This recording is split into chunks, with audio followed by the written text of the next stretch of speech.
83 কোটি টাকা বাজেটের সিনেমায় পারিশ্রমিক মাত্র 1 টাকা। কি অবাক হচ্ছেন? অবাক হলেও সত্যি। এমনই কাণ্ড করেছেন মুজিব একটি জাতির উপকার সিনেমার নায়ক আরিফিন শুভ। শুধু শুভ নন, 1 টাকা পারিশ্রমিক নেন তিশাও।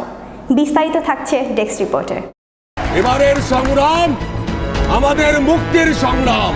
83 কোটি টাকা বাজেটের মুজিব একটি জাতির উপকার সিনেমায় মুজিব চরিত্রে অভিনয় করতে মাত্র 1 টাকা পারিশ্রমিক নেন আরিফিন শুভ।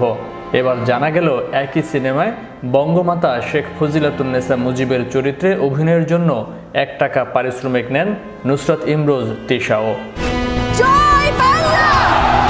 এ বিষয়ে তিশা গণমাধ্যমকে বলেন 1 টাকাও নিতেন না তিনি, চুক্তিতে লিখতে হবে তাই নিয়েছেন।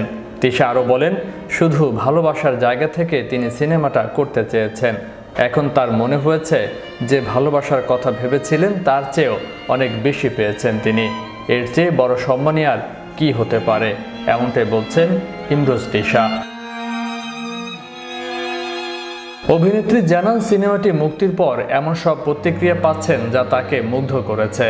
তিনি বলেন, যারা ছবিটি দেখছেন অনেকে এভাবে বলছেন, আমরা তো বেগম মুজিবকে কাছ থেকে দেখিনি, শুধু শুনেছি, কিন্তু আপনাকে দেখে মনে হয়েছে আপনি সেই বেগম মুজিব।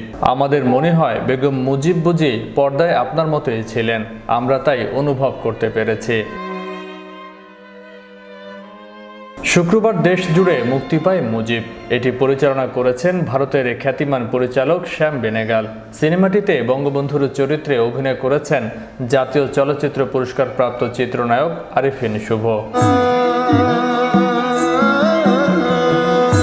এছাড়াও শেখ হাসিনার একটি চরিত্রে চিত্রনায়িকা নুসরাত ফারিয়া ও বঙ্গবন্ধুর স্ত্রী শেখ ফজিলাতুন্নেসার বড়বেলার চরিত্রে অভিনয় করেছেন নুসরাত ইমরোজ তিশা।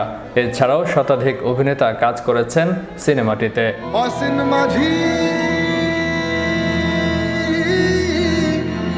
সিনেমাটির সহযোগী পরিচালক হিসেবে কাজ করেছেন দয়াল নিহালানি। চিত্রনাট্য লিখেছেন অতুল তিওয়ারি ও শ্যামা জাইদি।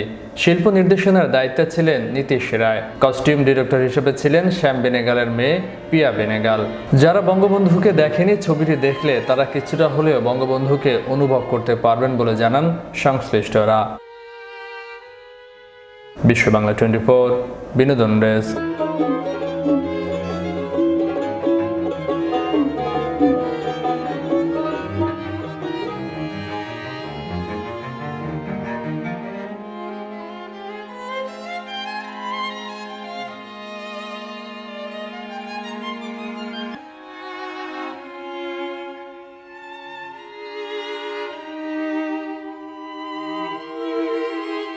মগ ডালে পরাণ পাখি